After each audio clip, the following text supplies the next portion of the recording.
नमस्कार, मैं हूं आपके साथ श्रावणी पटनायक। इन दिनों सोशल मीडिया पर एक ट्रेंड चल रहा है। लोग शरबत के साथ फोटो खींचकर अपलोड कर रहे हैं, साथ में उसे कैप्शन दे रहे हैं, शरबत ए मोहब्बत। अचानक क्यों इस शरबत का जिक्र हुआ और क्या है इसकी कहानी?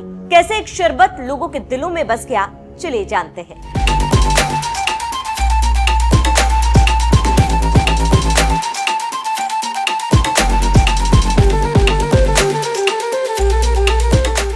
गर्मियों का मौसम, दादी नानी का घर और पूरे परिवार का जमावड़ा।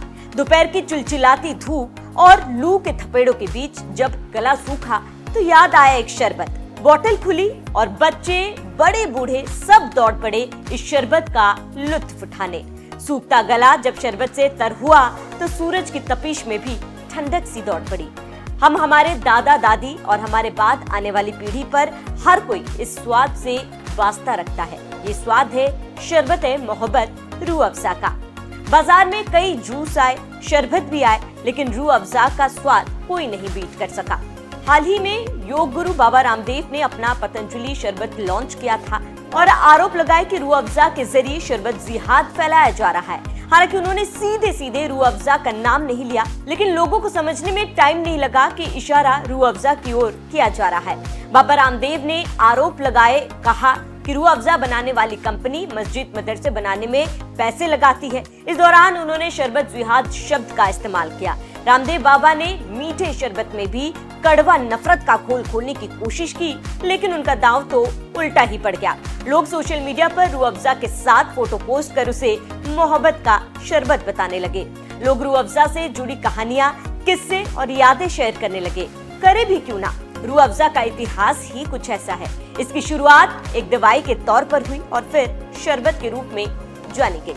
साल 1907 में यूनानी हर्बल चिकित्सा और हमदर्द दवाखाना के संस्थापक हकीम अब्दुल मजीद ने इस शरबत का इजाद किया। जब दिल्ली में भीषण गर्मी पड़ रही थी, लोग परेशान थे। उस वक्त कई लोग हीट स्ट्रोक, डायरिया और डिहाइड्रेशन से दम तोड़ रहे थे।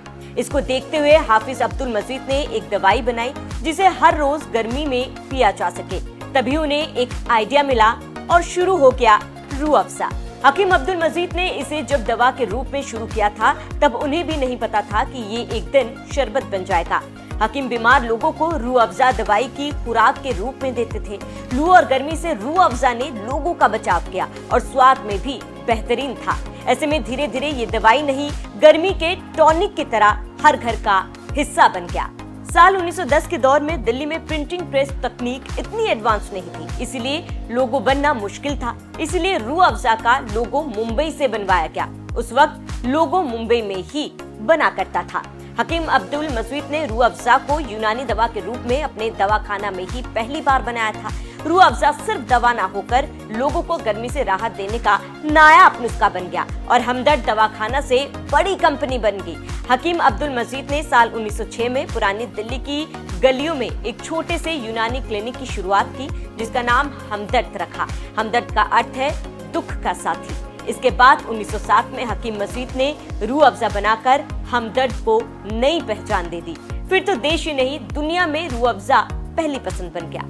भारत में जन्मे रूह अफ़ज़ा पड़ोसी मुल्क पाकिस्तान में भी फेवरेट ड्रिंक है। दरअसल 1947 में जब बंटवारा हुआ तो अब्दुल मजीद के छोटे बेटे अब्दुल हमीद ने भारत में रहने का फैसला किया, जबकि दूसरे बेटे मोहम्मद सईद पाकिस्तान चले गए। साथ में रूह अफ़ज़ा की रेसिपी भी लेते गए।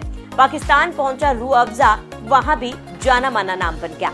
इस तरह रूह अफ़ज़ा भारत और पाकिस्तान दोनों देशों की कल्चर का हिस्सा बना।